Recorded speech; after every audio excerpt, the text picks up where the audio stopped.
Today, we are thrilled and so honored to welcome a longtime friend and supporter of Her Health Collective, the incredible Nicole Wallace. Oh, Nicole is the owner of Transformation Counseling and Consulting, PLCC, and a therapist with a true passion for helping women manage and overcome anxiety and depression.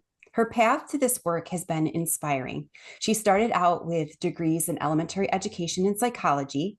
She then earned her master's in school counseling. She has spent years working in schools, agencies, and now in her very own private practice, which she launched in 2021. And Chrissy and I were privileged to see the whole thing unfold.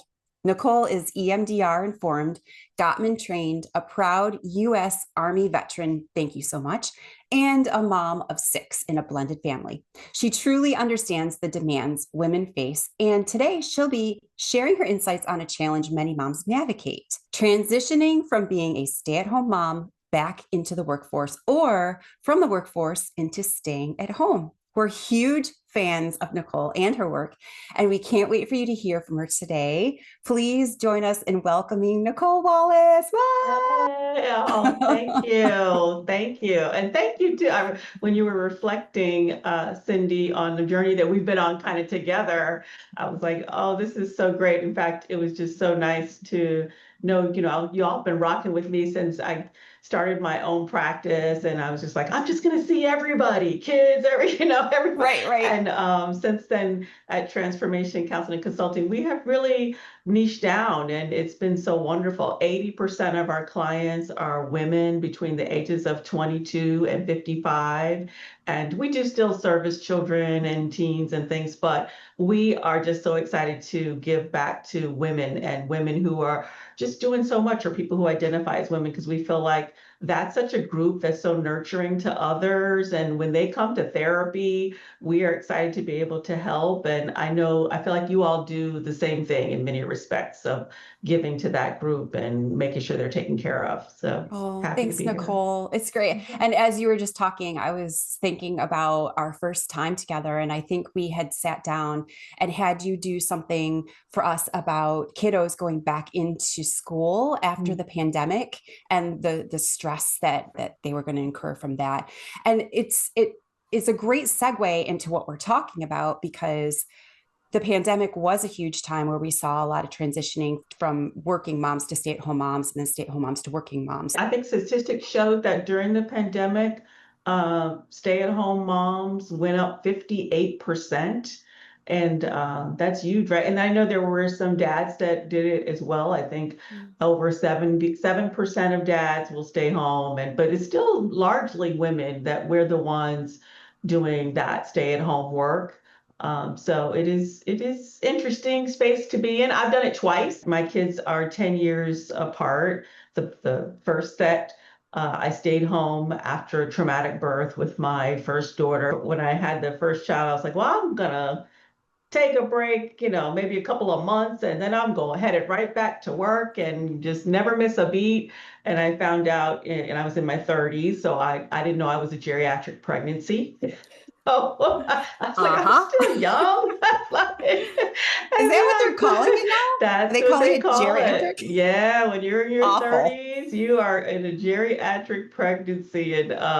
And so, I had preeclampsia. We went through some things, both of us winding, she's in the NICU, I'm in the ICU, and it changed my perspective on parenthood and what it was going to look like for me. And I chose to stay home at that time. And then we adopted a child, and then we had another child. So that stretch, I think I was home 5 years. And then I went back to work, had another set of children 10 years later, and was out for 8 years. So I definitely know this lane of transition. Yeah. Yeah, absolutely. When I think about our community of moms and the moms that I interact with regularly, this is such a common topic that we talk about, whether it is a mom that is transitioning and staying at home or transitioning the other way. And she's been staying at home for a while and is now getting ready to go back to the office in some capacity. And it's not just that your day-to-day life is changing, it's a part of your identity that's shifting. And Yes. that's what I've really found with a lot of the moms in our community and myself as well. I attempted to stay at home and I didn't quite last a year before I was like, I think I should start a business. And like, but then I have friends that absolutely thrive in the space of staying at home and recognize the beautiful opportunity it is. And there's just so much with the different personalities too. So because I know about this in talking to so many moms, I would love to get your perspective on preparing for that transition, that shift in identity and the role that you're playing in your day-to-day life. I think that they can be really exciting, but also very overwhelming emotionally, financially, even socially. If you're used to having a Yeah. network of colleagues and now all of that shifts. And I just would really love to dive into that. What are some steps that moms can take ahead of time to just prepare themselves mentally and practically for such a Yeah. big change? No, I definitely think if you can prepare, as in my case, is that I went from thinking I was headed back to my identity as a career person to having a huge shift. But if you can, I think it's really wonderful to talk to other people who are either in whatever transition you're in, whether you're headed into being a stay-at-home mom or headed into trying to return to a career, whether it be a new career or a career you had before, trying to keep some of those social aspects in place and learn about what that's like, what's that space like. Also trying to develop your support system in other ways, whether it be planning what is the social life going to look like or what do finances look like. I know that's a huge part of this for many people as well. For us, when we got to the third child in the first set after we had our starting building our family, it really didn't make any sense for me to even go back to work. I was working as a teacher at the time, and to pay for two children to be in childcare all day, to pay for my 7-year-old to be at after school and before school, because I had to be as a teacher, I had to be in the building and ready to go before the kids Yeah. arrived. So those That's a whole finances, sad yeah. another conversation, like Yeah, the financial stress of childcare, how much it. teachers make. We could really go down a rabbit hole with that. Yeah. Yeah, even when I returned to work within the school system in a different capacity, I still had, there was a hit for a little while. There was a financial hit while we waited for pay to come in, and also again covered down on what did childcare look like. So I think if people can look at the finances, look at your budget, talk to your partner, talk to other people who have been in the position that you're transitioning into, and sort of build that knowledge up. Now, there's still going to be things that are going to hit that are going to be unexpected. There's still going to things that come up that you probably never thought you'd have to think about. But if as much information as you can get in the forefront is really great. Yeah, that's so true. The financial piece, it was a hard hitter for us when I decided to stay home with the kiddos. We had talked about it, and you're absolutely right. The finances, it didn't make sense for me to work when a majority of my money would go towards just keeping the kids in childcare and whatnot. So yeah, there's definitely a lot of discussions that have to happen with your partner in order to make this happen. But what I'd love to ask you now is how we set up these systems for change in our household, because there's so much of adjusting schedules, there's dividing of responsibilities, which is huge. I think my husband and I are still trying to figure all of that out with what we do.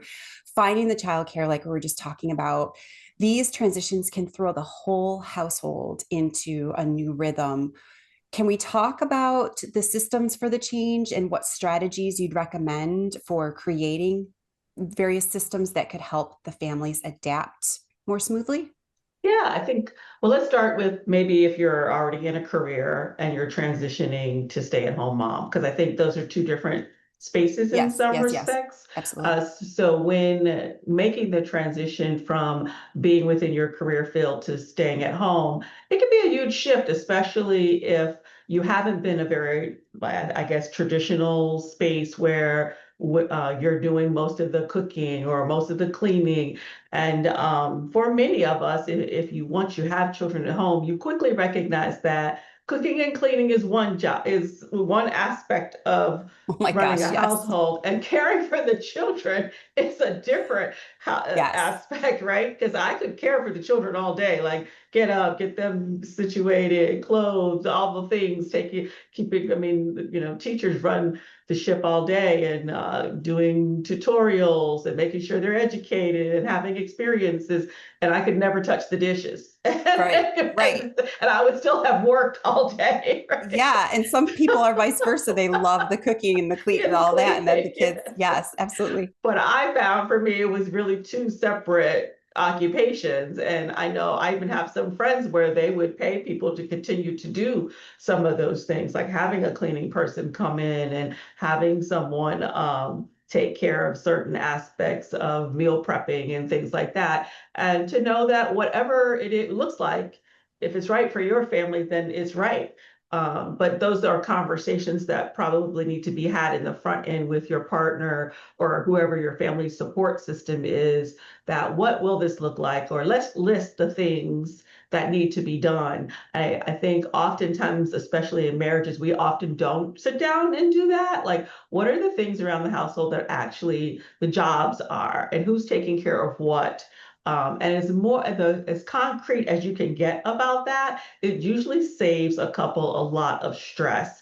And even if you're not in a marriage situation, maybe you're living with someone, or maybe you're single and your family is your support, even then, listing out what is it that needs to be done and who's going to do it. And then if there needs to be some give and take on that, let's start those conversations now. Even children, when I went back to work, when I went out of work the second time, there were conversations with my older children about, now that we have a baby in the house, what needs they were going to have to fill or how they could help with things. Because at that point, they could fix a quick sandwich or help with laundry, take on their own laundry duties and things like that. So some of those transitions had to happen where it was like, oh, I'm giving, now you're getting this part of the job is coming to you as well, and building those family systems. So I think those conversations are huge. We touched on before about finances, keeping a budget.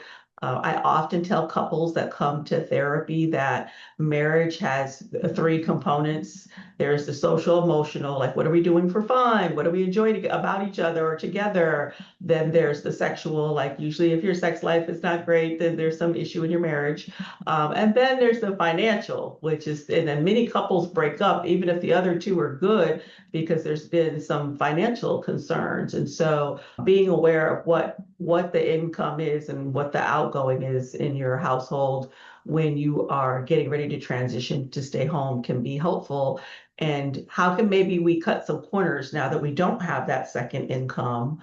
Or, lots of moms are choosing to do some kind of side hustle at home and build those businesses, as Chrissy was talking about. And maybe it's going to take some time to build. Maybe that income won't be exactly like it was when you were maybe in the corporate world or doing some other job at full capacity, but that might be an idea of how can we balance that out. It's always such a pleasure to have you with us, Nicole. We really appreciate it. We look forward to connecting with you sometime soon. Yeah, and I just hope too that moms know that if you need professional help during that time, during any of those transitions, that's also a good time to reach out to someone. We provide that at Transformation Counseling and Consulting, and we also will help you find someone who is a good fit if you're looking for professional help, to have someone walk alongside you as you make that transition. That's fantastic. Thank you so much. I know we resourced therapy as we were going through these transitions, so it's always great to have those resources available. It is, and I don't think people think about that when they're making those Mhm. transitions. But we're here for you, 919-283-6083. Thank Thank you, you. All Nicole. right, you're welcome.